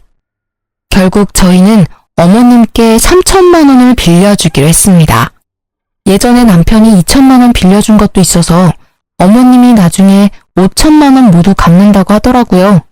그리고 얘기를 들어보니까 저희한테 돈 빌린 거 말고도 주변 친구들께 1,000만 원, 2천만 원 이런 식으로 돈을 빌린 모양이에요. 그렇게 해서 빌린 돈만 억이 넘는다고 들었어요. 분명 어머님이 최대한 빠른 시일 내로 사업을 시작한다고 했는데 몇 달이 지났는데도 아무런 소식이 없더라고요. 그래서 어머님께 따로 연락을 드리게 됐어요. 어머님, 사업 준비는 잘 돼가세요? 아무런 말씀이 없으시길래 걱정돼서 전화드렸어요. 어? 아니 그게 사업 안 하기로 결정했다. 사업이 애들 장난도 아니고 너무 성급하게 결정한 것 같아. 네? 그게 무슨 말씀이세요? 사업하겠다고 저희한테 돈도 받아가시고 주변 분들한테 이미 돈도 빌린 상태라면서요. 사실 사업 준비하면서 내 생활비로 쓸 돈이 없었거든. 그래서 내 생활비로 빌린 돈들 조금씩 쓰다가 결국 다 써버렸다. 어쩌면 좋니? 그것 때문에 한동안 머리 아파서 잠도 제대로 못 잤어. 그래서 당장 사업을 못하는 상황인데 어쩌면 좋니? 어머님, 도대체 왜 그러세요? 사업하겠다고 돈 빌린 게 얼마인데 그걸 그 사이에 다 썼다고요? 고작 몇 달 안에 그 많은 돈을 어떻게 다 쓸 수가 있어요? 어쩌다 보니까 그렇게 됐어. 미진아, 정말 미안한데 돈 빌려준 친구들이 자꾸 돈 갚으라고 난리도 아니야. 급한 돈만 너가 대신 갚아줄 수 없겠니? 내가 지금 그 큰 돈이 어디에 있겠어. 다 갚아달라는 말은 안 할 테니까 5천만 원 정도만 빌려줘. 어머님, 어머님이 저희한테 빌려간 돈만 5천만 원이에요. 근데 저희 보고 5천만 원을 또 달라는 말씀이시잖아요. 저희가 돈을 그냥 버는 줄 아세요? 저희 이제 돈 없어요. 빌려간 돈이나 빨리 갚으세요. 이 늙은 시애미가 그 큰 돈이 어디 있겠냐? 넌 내가 불쌍하지도 않니? 어? 어머님, 제가 더 불쌍해요. 따지고 보면 어머님이 제 남편의 엄마이지 제 엄마는 아니시잖아요. 어머님이 저를 키워주기라도 했나요? 아니면 저한테 용돈 쓰라고 단돈 1,000원이라도 준 적이 있으신가요? 항상 저한테 받아만 가셨지 정작 어머님은 저한테 해주신 게 전혀 없으시잖아요. 어머님께 뭐 해달라고 바라지도 않을 테니까 제 돈이나 제때 갚으세요. 알겠어요? 너 아니었으면 우리 아들이 진작 갚아줬을 돈인데 여자 하나 잘못 만나서 내가 이 나이에 이렇게 고생하고 있다. 며느리 하나 있는 거 돈 갚으라고 독촉이나 하고 너 아니었으면 내가 사업할 생각도 안 했어. 우리 아들이 나 충분히 먹여 살렸을 텐데. 어머님은 왜 항상 그 애한테서만 기대면서 살려고 하세요? 저랑 결혼 안 했어도 그 돈 절대 안 갚아줬을 거예요. 제 남편 언제까지 어머님 호구로만 살 수 없어요. 어머님 아들 불쌍하지도 않나요? 제발 정신 좀 차리세요. 그리고 이런 식으로 항상 불쌍한 척 하지 말고 돈이나 제때 갚으세요. 저희 이제 더 이상 참지 않아요. 넌 내가 불쌍하지도 않니? 혼자 사는 이 시엄마가 불쌍하지도 않냐고. 네, 전혀요. 불쌍한 사람은 어머님이 아니라 제 남편이 불쌍해요. 그러니까 사람 더 구차하게 만들지 마시고 어머님 앞으로 인생 똑바로 사세요. 화가 너무 났던 저는 답답한 마음에 어머님께 얼른 돈부터 갚으라고 말했습니다. 어머님은 늙은 시애미가 불쌍하지 않냐고 하더군요. 전 어머님이 하나도 불쌍하지 않았어요. 오히려 저와 제 남편이 불쌍하면 불쌍했지 어머님이 왜 불쌍하겠어요. 남편도 어머님 때문에 미칠 것 같다면서 한 소리를 했더라고요. 어머님은 자식 새끼 있는 거 다 소용없다고 돈 절대 못 갚는다고 우겼고요. 엄마, 우리가 언제까지 엄마 뒷바라지 다 해야 돼? 우리가 아무리 아직 젊다고 해도 우리도 돈 버는 거 쉽지 않아. 엄마가 사고 친 거 늘 수습해 줄 수 없다고. 우리도 이제 아이도 낳아야 하고 더 넓은 집으로 이사도 가야 하는데 엄마가 사고 친 거 수습하느라고 모아둔 돈 절반 이상이 사라졌어. 엄마도 이제 정신 좀 차리고 살아. 자식한테 부끄럽지도 않아? 내가 널 이제까지 어떻게 키웠는데? 너 이렇게 모질게 엄마 대할 거야? 엄마가 그 많은 돈을 어떻게 혼자 갚겠어? 젊은 너가 좀 도와줘야 하지 않겠냐고. 엄마가 날 언제 잘 키웠다고 그런 말을 해? 솔직히 엄마가 날 키운 게 아니라 나 혼자 잘 큰 거지. 이런 식으로 자꾸 안 갚으려고 하지 말고 당장 갚아요. 안 갚으면 평생 엄마 안 보고 살 거니까 그런 줄 알아요. 뭐? 엄마를 안 보고 산다고? 그래, 평생 보고 살지 말거라. 나도 너 같은 새끼 자식이라고 생각 안 하고 살아마. 그깟 돈 얼마나 된다고 참. 그 말 꼭 지키세요. 안 갚는 순간 우리 바로 소송 겁니다. 그런 줄 아세요. 그리고 돈 갚는 얘기 아니면 나한테 전화하지 말고요. 엄마 얼굴 꼴도 보기 싫으니까. 너 엄마 진짜 안 보고 살 거야? 그리고 소송이라고? 그게 애매한 탈소리야? 엄마가 나한테 한 행동은 부모로서 잘한 짓이고 나 이제 부모 같지 않은 엄마한테 잘할 필요 전혀 없다고 봐. 그러니까 없는 전까지 떨어지게 만들지 말고 제발 조용히 좀 살아요. 남편도 어머님 때문에 많이 지쳤는데 안 보고 산다는 말까지 하더라고요. 어머님도 그런 남편이 밉고 싫었는지 여자 하나 잘못 만나서 본인 팔자 본인이 망친다는 말을 하면서 저희와 안 보고 산다고 하셨어요. 그 뒤로 어머님은 본인이 살고 있던 집을 팔아서 저희한테 빌린 돈 전부 갚았습니다. 어머님이 집을 팔고 나니까 약 1억 3천만 원 정도 됐다고 하더라고요. 거기서 저희한테 6천만 원 정도 주셨습니다. 어머님이 저희한테 빌려간 돈 5천만 원과 함께 이제껏 이것저것 가져간 자잘한 돈이 많았었기 때문에 총 6천만 원을 저희에게 주셨어요. 그리고 남은 돈이랑 급한 불을 끈 모양입니다. 근데 이제까지 빌린 돈을 전부 갚을 돈은 아니었기 때문에 여전히 독촉 전화를 받는다고 해요. 돈이 급하게 갚기 위해 집을 판 어머님은 한동안 사우나에서 지낸 것 같았어요. 근데 이것도 할 짓이 못 되니까 결국 허름한 단칸방에서 지내고 있다는데요. 그것도 달동네에 있는 곳이라서 집까지 가려면 한참 걸어가야 한다고 해요. 그 뒤로 어머님과 안 보고 살고 있었는데 어머님은 혼자 힘으로 돈 갚는 게 힘드셨는지 몇 달 만에 저희를 찾아왔는데요. 원래 만나고 싶지 않았었는데 그래도 마지막으로 뵙기로 했어요. 어머님, 어쩐 일이세요? 왜 그동안 연락 안 받았니? 100통은 넘게 한 것 같은데. 제가 어머님을 왜 만나야 해요? 원래 우리 안 보고 살기로 한 거잖아요.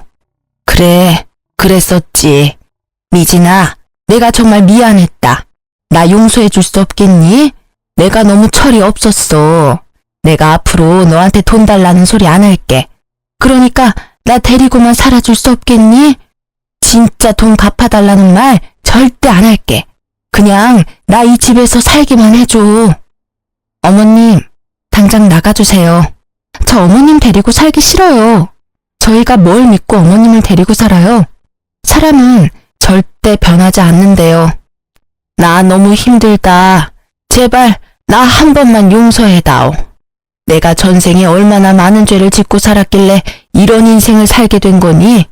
내가 죄가 많아서 그렇다. 죄가 많아서. 한 번만 용서해줘. 내가 정말 잘못했다고. 이게 다 어머님 업보죠. 어머님이 모두 감당하셔야 돼요. 그러니까 더 이상 찾아오지 마세요. 어머님께서 저희 집을 며칠 동안 계속 찾아오더니 결국 친정집에도 갔었어요. 아무리 급해도 찾아갈 곳이 따로 있는 건데 참 뻔뻔하다는 생각이 들었습니다.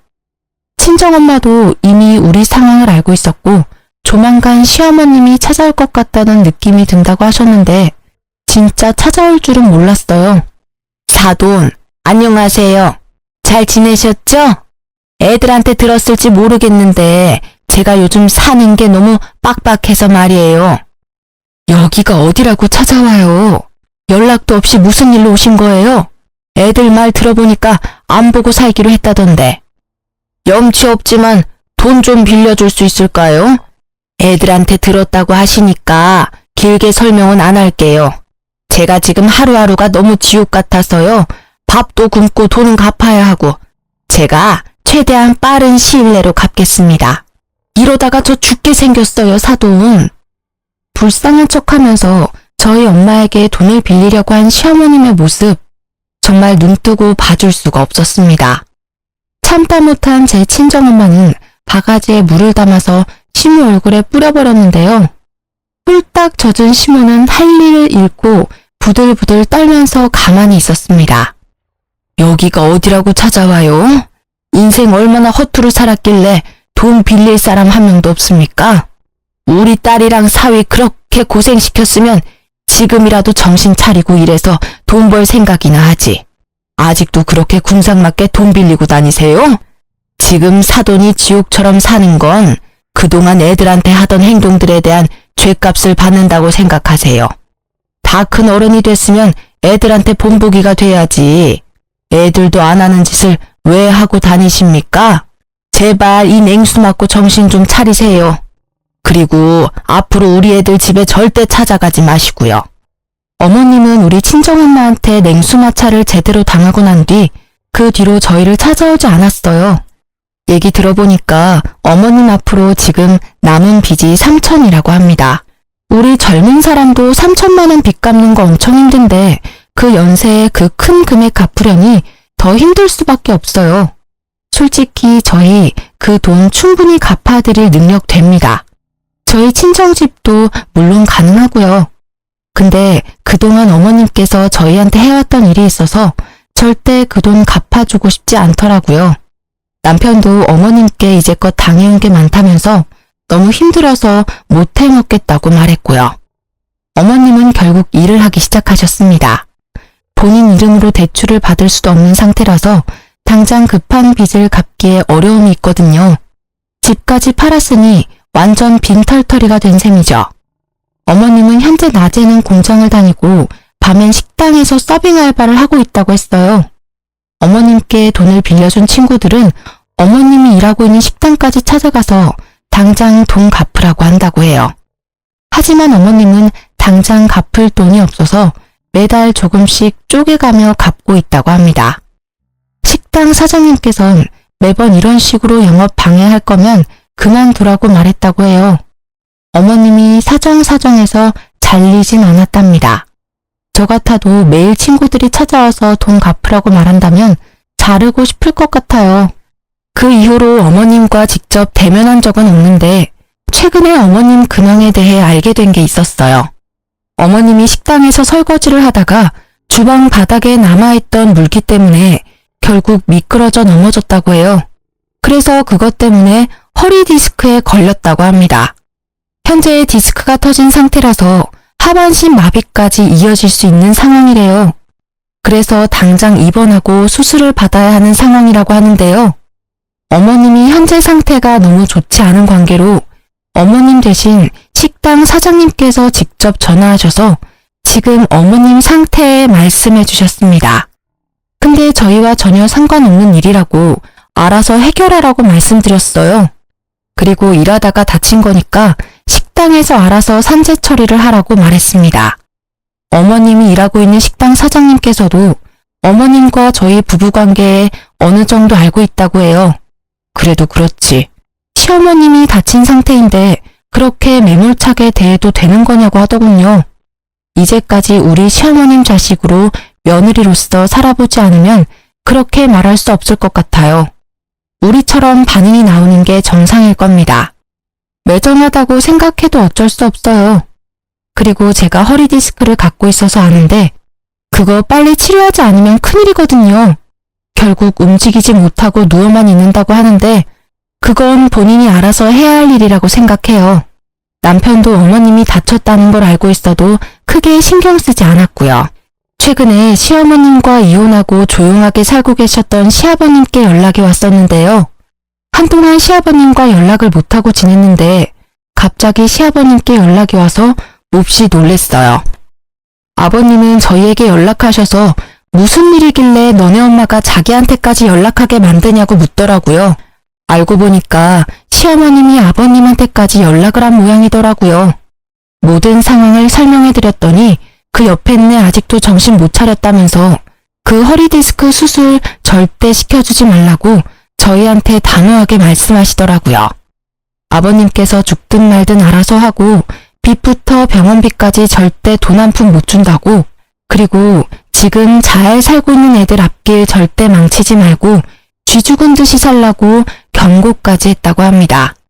어머님은 아버님께 죽고 싶지 않다고 사람 한 명 살린다 생각하고 돈 빌려달라고 사정을 했다네요. 근데 아버님은 그런 어머님의 연락을 받지 않고 무시하고 있다고 합니다.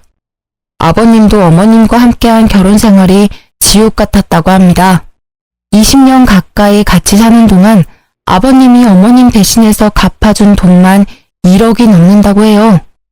그렇게 하지 말라고 한 사업에 대한 욕심을 포기하지 못해서 자주 싸웠다고 하더라고요.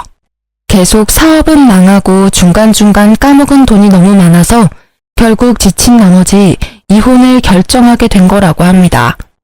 제 남편을 보고 억지로 살아보려고 했었지만 평생 정신 못 차릴 여자라는 것을 제대로 경험하고 결국 이혼을 결정했다고 해요.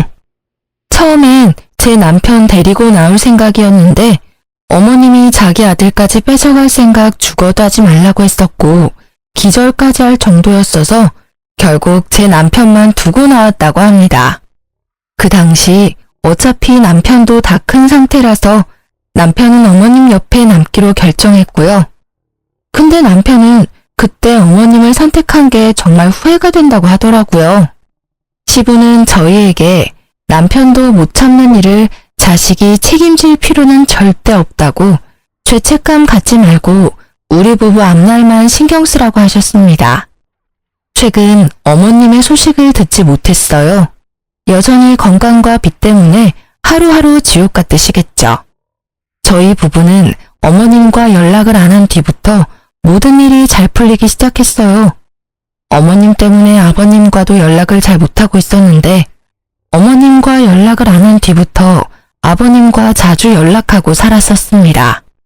이혼하게 된 건 다 어머님 때문인데 어머님은 항상 아버님이 자기 그냥 버리고 간 나쁜 사람이었다고 욕을 했었거든요. 그래서 결혼식 올릴 때도 아버님을 초대하지 못했습니다. 항상 그게 마음에 걸렸었는데 이젠 아버님께 최선을 다해 잘해드릴 생각이에요. 남편도 울면서 아버님께 사과했고요. 오히려 아버님은 어른 때문에 자식이 괜히 고생만 하는 것 같다고 미안하다고 사과를 하시더라고요. 그리고 우리 결혼할 때 조금이라도 보태주고 싶었다며 저희한테 주기 위해 이제껏 돈을 모았다고 하더라고요. 무려 7천만 원이란 돈을 주셨습니다. 그리고 저희 부부는 아이를 갖게 됐는데요. 아이가 태어난 지 몇 달 되지 않았어요. 아이가 태어나기 전 조금 더 큰 집으로 이사 갔고요. 아버님이 저희에게 7천만 원을 주신 덕분에 수월하게 이사 갈 수 있었어요. 방이 4개인 집인데 아버님과 같이 살기로 했는데요. 처음에 아버님이 같이 사는 걸 피하셨는데 앞으로 저희가 효도 많이 하고 싶다고 사정사정을 해서 같이 살기로 했습니다. 말은 같이 살기 싫다고 말씀하셨지만 속으로는 많이 좋으셨나 봐요. 맨날 웃음만 가득하시고 우리 아기 돌보는 재미도 많이 있으신 모양이에요. 어머님과 이혼한 후 혼자 사시면서 많이 적적했을 텐데 지금이라도 제 남편과 행복하게 잘 살았으면 합니다. 그동안 해드리지 못한 효도 많이 해드리고 싶어요. 이제 막 태어난 아들도 아버님이 좋은지 남편에게 안겨있는 시간보다 아버님께 안겨있는 시간이 더 많아요. 아버님과 같이 살다 보니 어머님과 살았던 시간이 정말 최악이었다는 걸 몸소 느낄 수 있었습니다. 진작에 아버님을 모시고 살 걸 후회하기도 했고요. 남편은 지금까지 어머님과 같이 살았던 시간이 정말 지옥 같았고 힘들었다고 말합니다.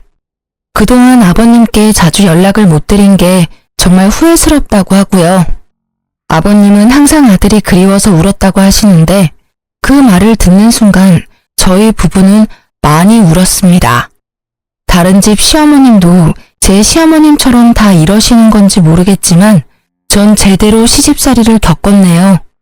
남편은 외동아들이라서 모든 걸 다 책임져야 한다는 책임감이 강했는데 그 책임감 이제 느끼지 않아도 돼서 너무 행복하다고 합니다. 앞으로 남편, 아버님 저와 제 아이, 이렇게 넷이서 남은 인생 잘 살 생각입니다. 지금도 물론 잘 지내고 있고요. 저처럼 시어머님 때문에 많은 고생을 한 분이 계시다면 참지 마시길 바래요. 아무리 결혼이 집안 대 집안이라고 해도 시부모님이 아무리 남편의 어머님이라고 해도 아닌 건 아니라고 확실히 행동할 필요가 있어요. 지금까지 제 사연 들어주셔서 감사해요.